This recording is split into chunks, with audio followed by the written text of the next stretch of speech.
नमस्कार मो पुण्य विनय दास कौन खबर को स्वागत। आज सांब दशमी यही दिन सूर्य को पूजा करी भगवान श्रीकृष्णଙ୍କର पुओ सांब दुरारोगर मुक्ति पाइथिले।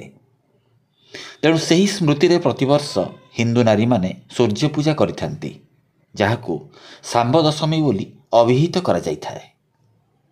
तेबे सकल शक्तिर आधार हेउचंती सूर्य।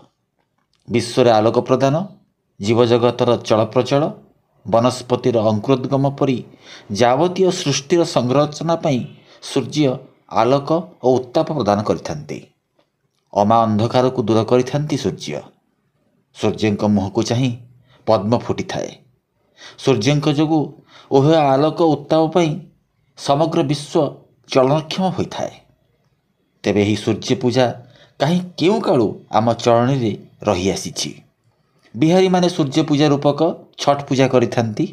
ओडिशा तथा अन्यान्य प्रांतरे सधवा हिंदू नारी माने निज परिवार मंगल मनासी सूर्य को जल टेकिबा सह फूल फल दे पूजा करने देखा मिलता है।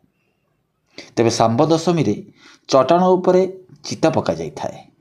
कलश संस्थापन पूर्वक फूल फल बैगण पत्र उपरे थोई महिला माने पूजा अर्चना करिथांती। एही पूजारे 7टी बैगण पत्र उपरे विभिन्न प्रकार फल और मिठा रखी पूजा करिवार विधि रही।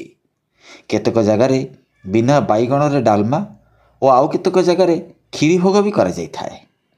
पुराण वर्णित सांब जे दुरारोगर मुक्ति पाइथिले ताहा बड़ कथा नुहे, बरं सूर्य जे सकल रोगर विनाशक ताहा एही पूजा प्रतिपादित करिथाए। विभिन्न स्थान में भिन्न भिन्न लोक सूर्यंकर पूजा करने देखा मिलता है। सूर्यंक किरण स्पर्श रे पृथ्वी व विश्वर सचराचर जगत चलक्षम एक यही पूजारू हृद्बोध होता है। कटकरू कौन खबर पुण्य विनय दास।